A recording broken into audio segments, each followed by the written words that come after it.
Welcome to another episode of Beautiful, Bad and Bizarre. Today we're stepping back in time and revisiting Chingford Cemetery and Cray Corner as it's become known. We'll be delving into the brief life of Reggie Cray's first wife, Elsie Shea. Frances was young, attractive and had everything to live for, but her life is remembered as one of the saddest tales of the 1960s. You may have watched my previous video on the Cray family. I'll leave a link in the description. However, I wanted to make a separate video for Frances as her story is incredibly fascinating and so tragically sad that I felt she should have a video of her own. Frances Elsie Shea was born at the family home, 57 Ormsby Street, Hoxton, London, on the 23rd of September 1943, to her mother Elsie Shea, who was a 21-year-old seamstress from Shoreditch, and her father Frank Shea, an Irish-born woodworker from Hoxton, who was 26 years old at the time of Frances's birth. Frances had an older sibling, a brother called Francis, but was most often known as Frank Jr. or Frankie. Frances Elsie would be known by her family and friends as Franny or Fran. As she grew older, academically, Frances made the grade, obtaining a place at Dalston County Grammar School. However, Frances decided to leave school at just 15. Elsie was invested in the future of both of her children, who were always well cared for and beautifully dressed. But she had high expectations that they weren't always able to meet. This did at times cause pressure in the household as the children were growing up, and Frances was known to suffer with mood swings and depression from her early teens, well before meeting Reggie. As a teenager, Frances enjoyed poetry and literature, and by the age of 16 in 1959, she was working in a clerical job in the Strand. However, her brother Frankie by this point was getting himself into trouble, and at the same time as his sister Frances was beginning her new job, Frankie was in a young offenders institution. Eventually, after his release, Frankie, who'd been working as a car dealer, now started driving for the Crays, while Frank Sr., who after the war became a street bookie, would run the Crays gambling at their Regency Club in Stoke Newington. There are many rumours, myths and theories around the beginning of Reggie's relationship with Frances Shea, including the story that it was allegedly her brother Frankie that Reggie was initially interested in, but that Frankie rebuffed Reggie's advances. Reggie himself described his first meeting with Frances as being when she was 16. However, he met her at the age of 15, according to various sources, including a letter written to Frances by Reggie himself in 1961 while he was in prison. In it, he reminisced, "I've known you since you were 15 years old and I have never stopped loving you all this time." He also told her in the letter, "Falling in love with you was the best thing that ever happened to me." Reggie Cray had been ardently pursuing Frances with gifts and beautiful clothes.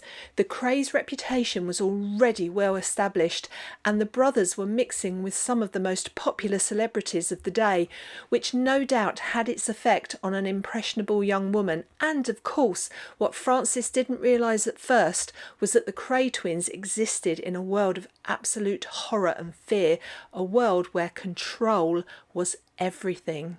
Reggie proposed to Frances later that year in 1961, while at Steeple Bay in Essex, but Frances refused his proposal of marriage, feeling at 18 years old she was too young for a serious commitment. But by now, Reggie was obsessed, and he was going to do whatever it would take to make Frances his wife. As this reality dawned on Frances, she attempted to leave the relationship and had other love interests, but the battle had begun and Reggie was doing everything in his power to control Frances and have her return to him. Marriage was the expected and much encouraged next move in a young single woman's timeline in the 1950s and the 1960s, followed swiftly by children and all that would entail. Career choices were limited. Reggie appeared to have much to offer Frances. He was out of the ordinary, a bit of excitement, nice clothes, expensive jewellery and holidays. plenty of money, and the extra boost to esteem that came with an attractive, well-dressed older man, who was also a little bit on the dangerous side and who appeared to be head over heels in love with her. Despite their previously volatile relationship, Frances was persuaded to return to Reggie. In January 1965, Ronnie and Reggie found themselves under arrest again and in Brixton Prison, accused of demanding money with menaces, with no bail allowed. During Reggie's stay in prison, the couple were regularly corresponding with each other. When Reggie proposed again, this time Frances told him that once he was out and free, she would indeed marry him. In the usual Cray way, the twins managed to achieve a verdict of not guilty, and on the 5th of April 1965, they walked free. On the 6th of April, the Mirror newspaper reported, "An hour after Reginald Cray stepped from the dock at the Old Bailey, he hugged red-headed Elsie Shea in a sunny street and said, 'We want to get married this week.'" Elsie Shea had a mother's intuition. Initially, she'd held back with her thoughts, but was soon more vocal about her opinions, and now she was fuming, telling her daughter that she would not allow her to marry Reggie Cray. Elsie was mortified at any possible connection between the Shea family and the Cray family. However, regardless of her protestations, her family's future and that of the Crays would soon be intimately entwined in history forever. Elsie was not the only one with serious misgivings. Ronnie Cray did not like Frances, and Violet felt that perhaps she wasn't the right one for her Reggie. There were many awkward moments in the Cray family home which made for a difficult atmosphere. The priest, Father Hetherington, who'd been the champion of the twins from their childhood, vouching for their good characters, was asked by the couple to marry them. He outright refused, telling them that he hoped they wouldn't go through with it. The author John Pearson, who wrote the twins' biography The Profession of Violence, asked Father Hetherington his reasons for not marrying the couple and was told, "Because they'd simply no idea of what marriage was about. Not merely was there not the faintest hope of either of them finding happiness together, but I could see them causing serious harm to one another." Despite the negativity towards their nuptials, on the 19th of April 1965, Frances Elsie Shea became Mrs. Cray. The photographs were taken by the photographer David Bailey, who told a newspaper in 2014 that he liked Reg but didn't like Ron so much, saying, "I avoided him 'cause a slip of the tongue and you'd be dead." As predicted by many, the marriage quickly ran into trouble, with a mixture of Reggie's lifestyle and dark dealings, combined with his new wife's inability to cope with the often horrendous situations that presented themselves, and her own mental health issues. She was also taking medication to help her sleep, and possibly other meds. The wedding had been more of a fantasy than a reality. It should have been the beginning of a happy married life. But on return from their honeymoon in Athens, which had consisted mostly of Reggie going out drinking on his own, leaving Frances in the hotel room, Reggie placed his new bride in the care of his mother. Alternatively, she would spend time with her own family, alone in hotels and flats provided by Reggie, in hospital wards, and occasionally with women friends of the Crays on trips abroad, but apparently rarely with Reggie Cray himself. It wasn't long before Frances realised she'd made a huge mistake, and within a matter of weeks she'd left Reggie Cray. Soon she'd changed her surname from Cray back to Shea via deed poll, and she'd begun to seek a more permanent end to the marriage.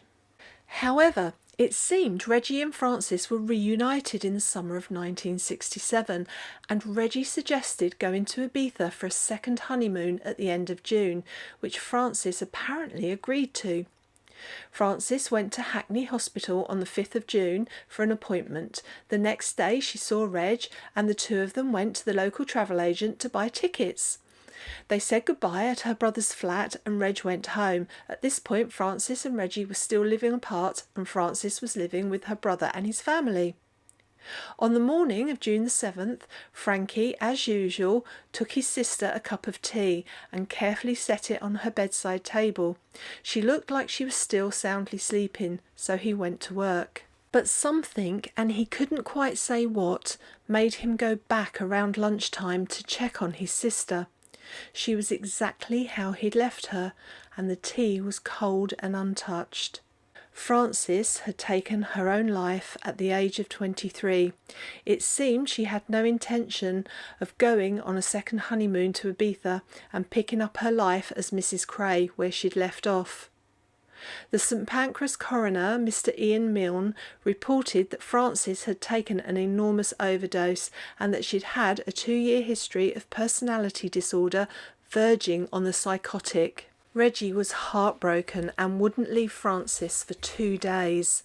But the funeral now became an attempt to control her body.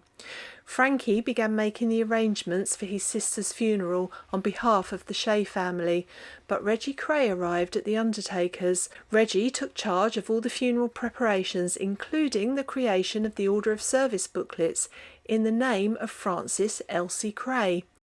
It became an extravagant showcase of what Reggie felt a funeral should look like. There were 2 large floral wreaths from Reggie, a 6-foot-tall wreath spelling out Frances, and a heart-shaped wreath with red roses and white carnations running through the middle. Elsie, Frances's mother, was later to say that the Crays disregarded her at Chingford Cemetery at the funeral, and they removed the cards from all the wreaths shortly after the service ended. Reggie had ordered that Frances should be laid to rest in her bridal gown, but when her family visited her in the Chapel of Rest, Elsie made sure the dress was removed and clothing was placed under the dress, so that when the wedding dress was replaced, none of it touched Frances's bare skin. In April 1969, after Reggie was convicted of murder and sent to prison for no less than 30 years, Elsie Shea began making attempts to have the body of her daughter exhumed and buried elsewhere. At one point, she contacted the then Home Secretary James Callaghan. She asked for permission to rebury her daughter Frances in a different grave under her maiden name, according to her wishes that Frances had left behind in a note after her death. Elsie's request was apparently met with some sympathy from the Home Office, as Elsie explained that she wanted to spare her family the shame of being linked to criminals, and reiterating that her daughter's final request was that she was buried using her maiden name. Frances had died shortly before the annulment was set to go to court, and Elsie claimed that Reggie Cray had done everything possible to delay it. Elsie also complained that Reggie planned to erect an offensive and hypocritical inscription on a £500 headstone and place it over her daughter's grave. She said that she and her husband felt uncomfortable visiting their daughter. The Home Office determined it was necessary to seek Reggie's approval as the grave owner, and Elsie was realistic enough to know that Reggie would not grant permission. It was deemed that Reggie Cray was extremely sensitive about any matter concerning his former wife, and the prison authorities were afraid that his explosive personality would lead him to make a show of violence towards the person who brought Mrs. Shea's request to him. It was decided that Reggie Cray's attorney could probably do a better job. Sampson and Company responded by saying that Reginald Cray had the strongest objection to his wife's remains being moved or her memorial being changed in any way, saying, "He knows that during a period of separation resulting from matrimonial dispute, his wife purported to change her name, but they were afterwards reconciled." The Home Office finally gave up. A senior Home Office official said a person's conviction for a capital crime does not render him an outlaw who loses all his rights as a result of his conviction. Frank Sr. died in March 1987, aged 75. His wife Elsie passed away in 2002, aged 85. And their son, Frankie Jr., died in 2011. Frankie was 71. He'd been suffering from a terminal illness, and sadly he chose the same way to go as his sister Frances. So here we are almost 56 years later, and Elsie Shea is still resting here in the name of Cray at Chingford Cemetery. But she's no longer alone. She is surrounded by the Cray brothers and their parents Violet and Charlie Sr. Frances also shares her final resting place with Gary Cray, who was the son of Reggie and Ronnie's older brother Charlie. Gary is also buried in the same grave as Frances. Gary passed away from cancer in 1995, aged 44. In 2016, much to the distress of her family, it was reported that vandals had daubed graffiti on the headstone of Frances Cray. Her niece, also called Frances, had the stone professionally cleaned, and I have to say it looks beautiful.